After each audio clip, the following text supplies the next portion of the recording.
Hello everyone, स्वागत है आप सभी लोगों का शिक्षा फॉर नौकरी में। इस वीडियो लेक्चर में हम लोग डिस्कस करने वाले हैं उत्तराखंड लैब असिस्टेंट और लैब असिस्टेंट राजस्थान के लिए इम्पॉर्टेंट साइंस के क्वेश्चंस हम डिस्कस करेंगे। इम्पॉर्टेंट एमसीक्यूज़ की ये सीरीज चल रही है जिसमें आज हम लोग प्रैक्टिस सेट नंबर 4 को डिस्कस करने वाले हैं। प्रीवियस ईयर के भी हम क्वेश्चंस डिस्कस कर रहे हैं। लिंक आपको आई सेक्शन में मिल जाएगा, ज़रूर चेकआउट कर लेना। टेलीग्राम पर ज़रूर कनेक्ट करना, इस वीडियो का पीडीएफ मैं वहाँ पर डाल दूंगा। वीडियो में लास्ट तक बने रहना क्योंकि बहुत ही अच्छे और इंटरेस्टिंग क्वेश्चन जो यूज़फुल रहेंगे आपके एग्जामिनेशन पॉइंट ऑफ व्यू, चाहे वो उत्तराखंड लैब असिस्टेंट हो या फिर राजस्थान लैब असिस्टेंट हो, दोनों के लिए ही हेल्प करेंगे। क्वेश्चन नंबर 1 आप लोगों के सामने है। 64 कोशिकाओं के निर्माण में कितने समसूत्री विभाजन की आवश्यकता होती है? How many mitosis will be required to make 64 cells? Option number A 8, 16, 32 या फिर 6। अब इंपॉर्टेंट क्वेश्चन है, बायोलॉजी से लिया हुआ। भाई देखिए, ये सारे क्वेश्चन आज की वीडियो में काफ़ी ज़्यादा इंपॉर्टेंट मैंने इंक्लूड किए हैं, तो मिस मत करना। वीडियो के लास्ट में ज़रूर कमेंट करके बता सकते हो कि आप लोगों के कितने क्वेश्चंस आप लोगों को आते थे। तो राइट आंसर है यहाँ पर option number D is the right answer. 64 cells के निर्माण के लिए how many mitosis will be required to make 64 cells? That is option number D, 6 cells की रिक्वायरमेंट होती है। तो डी इसका राइट आंसर है। नेक्स्ट बढ़ेंगे क्वेश्चन नंबर 2 के साथ में।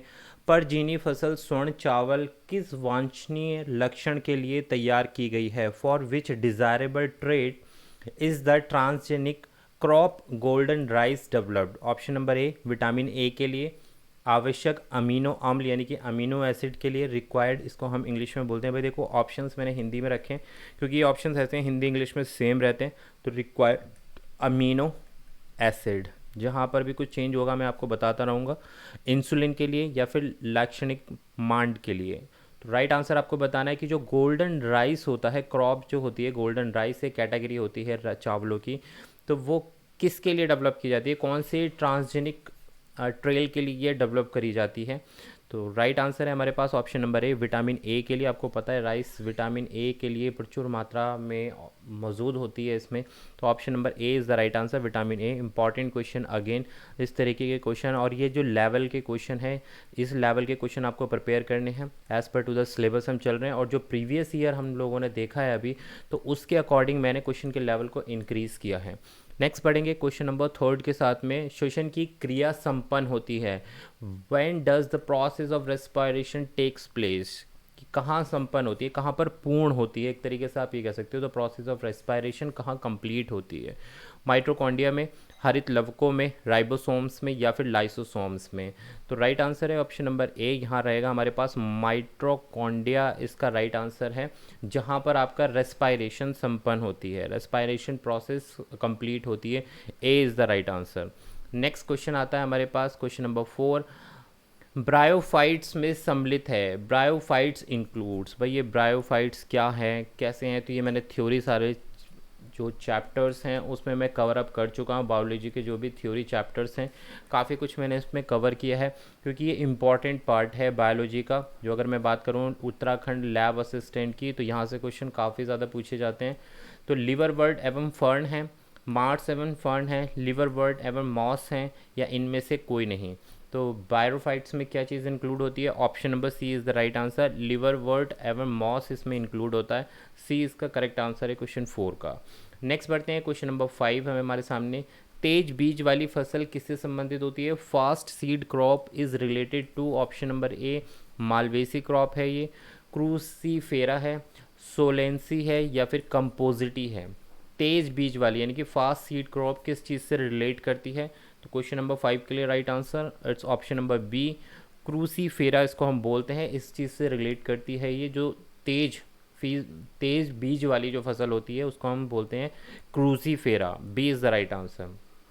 क्वेश्चन 6 देखते हैं भाई। जिन विटामिन में कोबाल्ट होता है वह हैं, विच विटामिन कंटेन कोबाल्ट? अब देखो, विटामिन पे पूरा पूरा मैंने एक डेडिकेटेड वीडियो बनाया हुआ है, ठीक है, वो बहुत ही इंपॉर्टेंट है। विटामिन से ज़रूर आपके पास क्वेश्चन साइंस और जनरल साइंस में डेफिनेटली बनता ही बनता है कि कौन सा विटामिन वाटर सॉल्युबल है, कौन सा विटामिन फैट सॉल्युबल है, vitamin A, vitamin B, vitamin B2, इन सब के बारे में ज़रूर पूछा जाता है। तो यहाँ क्वेश्चन देखिए घुमा के पूछा गया है, which vitamin contains cobalt? Vitamin B1, vitamin B2, vitamin B6 या फिर विटामिन B12। तो देखो विटामिन वाले के लिए एक थ्योरी चैप्टर मैंने बनाया है, प्लेलिस्ट में जाकर आप चेकआउट कर सकते हो। काफ़ी यूज़फुल थ्योरी चैप्टर है क्योंकि मैंने उसमें पॉइंट टू पॉइंट बात की है। ये इस क्वेश्चन का आंसर भी आपको वहाँ से इजीली मिल जाएगा अगर आपने पढ़ा होगा तो क्वेश्चन 6 के लिए राइट आंसर है विटामिन B12 जो है उसमें आपको कोबाल्ट की, जो कोबाल्ट धातु है उसकी मात्रा आपको देखने के लिए मिल जाएगी। Vitamin B12 is the right answer for question number 6। Next question पहुंचते हैं हम 7 पर।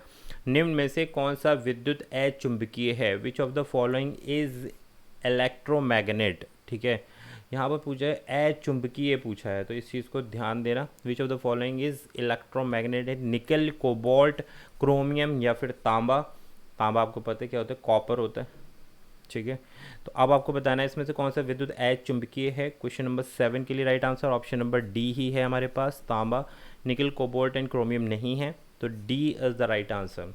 नेक्स्ट बढ़ते हैं क्वेश्चन 8 पर। जब दो इलेक्ट्रॉन एक ही कक्ष में होते हैं तो उनमें क्या पाया जाता है? फिजिक्स से लिया गया क्वेश्चन है क्योंकि भाई तीनों पार्ट्स को हमें कवर अप करना है। मेन प्रेफरेंस बायोलॉजी वाले पर रहेगी, उसके साथ इंक्लूड रहेगा हमारा फिजिक्स एंड केमिस्ट्री, लेकिन बायो वाले पोर्शन पर आपको ज़्यादा ध्यान देना है। काफ़ी ज़्यादा क्वेश्चन देखे जाते हैं बायो वाले पार्ट से। जब दो इलेक्ट्रॉन एक ही कक्ष में होते हैं तो उनमें क्या पाया जाता है? What happens when two electrons are in the same orbitals? एक जैसा चक्रण यानी कि सेम स्पिन होती है, रिवर्स स्पिन यानी कि विपरीत चक्रण होता है, एक जैसा या फिर रिवर्स स्पिन होती है, या इनमें से कोई भी स्पिन नहीं होती है। तो क्वेश्चन नंबर 8 का राइट आंसर होता है ऑप्शन नंबर बी, विपरीत चक्रण होता है यानी कि रिवर्स स्पिन होती है जब दो इलेक्ट्रॉन एक ही ऑर्बिट में पाए जाते हैं, तो B is the right answer.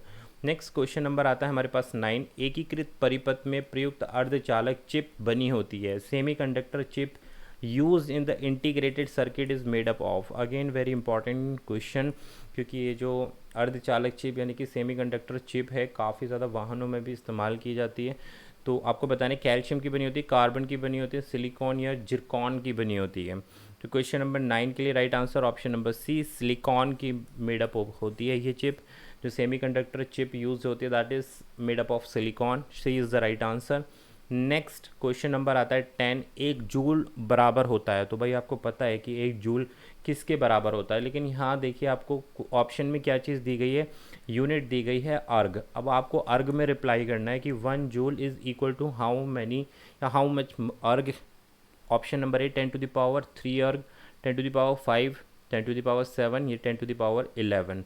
तो 1 जूल इज़ इक्वल टू 10⁻7 अर्ग। इस चीज़ को ध्यान रखना, बहुत आसान सा क्वेश्चन है लेकिन गलत हो जाता है। तो ये हुआ आपका 1 जूल इज़ इक्वल टू 10⁻7 अर्ग। नेक्स्ट बात करते हैं क्वेश्चन नंबर 11। 200 वोल्ट के एक वोल्टता जनित को 40 वाट के बल्ब से जोड़ा गया, बल्ब में प्रभावित धारा का मान बताना है। एक 200 volt voltage generator is connected to a 40 watt bulb. 40 watt के बल्ब से 200 वोल्टेज के जनरेटर को कनेक्ट किया गया है। What will be the value of current, यानी कि आई की वैल्यू आपको बतानी है यहाँ पर। ठीक है, कितने एम्पियर आपकी धारा उसमें प्रभावित हो रही है, 2 एम्पियर हो रही है, 5 एम्पियर हो रही है, 0.2 हो रही है या फिर 0.5 एम्पियर हो रही है। तो इसको आप इजीली सॉल्व कर सकते हैं। तो क्वेश्चन नंबर 11 के लिए राइट आंसर आएगा ऑप्शन नंबर सी निकल के आएगा यहाँ पर, I is equal to 0.2 ampere. ठीक है, यहाँ पर वोल्ट भी दिया है आपको, वोल्टेज भी दी है। ठीक, तो आप इसको इजीली कैलकुलेट कर सकते हैं, दैट इज़ 0.2 एम्पियर निकल के आएगा यहाँ पर। नेक्स्ट हम बढ़ते हैं भाई क्वेश्चन नंबर 12 के साथ। पानी का घनत्व यानी कि डेंसिटी, पानी का घनत्व अधिकतम होता है। What is the maximum density of the water, मतलब कितने डिग्री सेंटीग्रेड पर पानी का जो डेंसिटी है वो ज़्यादा होती है? 4 डिग्री सेंटीग्रेड पर, 4 केल्विन पर, 4 डिग्री फ़ारेनहाइट पर, या -4 डिग्री सेंटीग्रेड पर? तो देखिए सबसे ज़्यादा घनत्व जो होता है वाटर का that is option number A, 4 degrees पर होती है। इस चीज़ को नोट डाउन कर लेना आप, काफ़ी अच्छा क्वेश्चन है भाई। 4 डिग्री पर सबसे मैक्सिमम डेंसिटी पाई जाती है पानी की। नेक्स्ट क्वेश्चन नंबर आता है हमारे पास 13। परमाणु CNOF यानी कि carbon, nitrogen, oxygen and F की विद्युत ऋणता का सही क्रम क्या है? The correct order of electronegativity of atoms carbon, nitrogen, oxygen and F। इनके भाई आपको सही क्रम बताना है, यानी कि करेक्ट ऑर्डर बताना है कि किसकी ज़्यादा है इलेक्ट्रोनेगेटिविटी और किसकी कम है, जो ये ऊपर एटम्स आपको दिए गए हैं। तो कार्बन की ज़्यादा है या फिर नाइट्रोजन की या फ्लोरीन की या फिर कार्बन की? तो तो राइट आंसर रहेगा क्वेश्चन 13 के लिए ऑप्शन नंबर सी। सबसे पहले आएगा इलेक्ट्रोनिगेटिविटी के according F, then oxygen, then N, then carbon. तो ये है बिल्कुल सही क्रम, इसको आप नोट डाउन करना। काफ़ी अच्छा और इम्पॉर्टेंट क्वेश्चन है, केमिस्ट्री से लिया गया क्वेश्चन है। Option number C is the right answer. Next बढ़ेंगे भाई, क्वेश्चन नंबर 14 के सामने आ गया। निम्नलिखित में से कौन अर्धचालक नहीं है? Which of the following is not a semiconductor. नीचे दिए गए ऑप्शन में से कौन से एक सेमीकंडक्टर नहीं है? जर्मेनियम, सिलिकॉन, सेलिनियम या फिर आर्सेनिक। तो राइट आंसर है क्वेश्चन नंबर 14 के लिए, आप इजीली आंसर कर सकते हो ऑप्शन नंबर डी। आर्सेनिक जो है यहाँ पर सेमीकंडक्टर नहीं है। बाकी रिमेनिंग 3 जो है सेमीकंडक्टर के हैं, लेकिन ऑप्शन नंबर डी नहीं है, आर्सेनिक नहीं है यहाँ पर। नेक्स्ट क्वेश्चन नंबर 15, यंग प्रत्यास्था गुणांक का एसआई मात्रक क्या है? यानी कि what is the SI unit of Young's elasticity coefficient या फिर यंग्स मॉडुलस ऑफ इलास्टिसिटी, कुछ भी आप बोल सकते हो। उसकी आपको एसआई यूनिट बतानी है। डाइन पर सेंटीमीटर, न्यूटन पर मीटर, न्यूटन पर मीटर स्क्वायर पर सेकेंड। तो राइट आंसर है ऑप्शन नंबर सी, न्यूटन पर मीटर स्क्वायर जो है यंग्स मॉडुलस ऑफ इलास्टिसिटी या फिर यंग्स इलास्टिसिटी कॉफिशिएंट, आप कुछ भी बोल सकते हो उसको। तो option number C is the right answer, newton पर मीटर स्क्वायर। कौन सी यूनिट है ये? एसआई यूनिट है। तो ऑप्शन नंबर 15, क्वेश्चन नंबर 15 के लिए राइट आंसर ऑप्शन नंबर सी।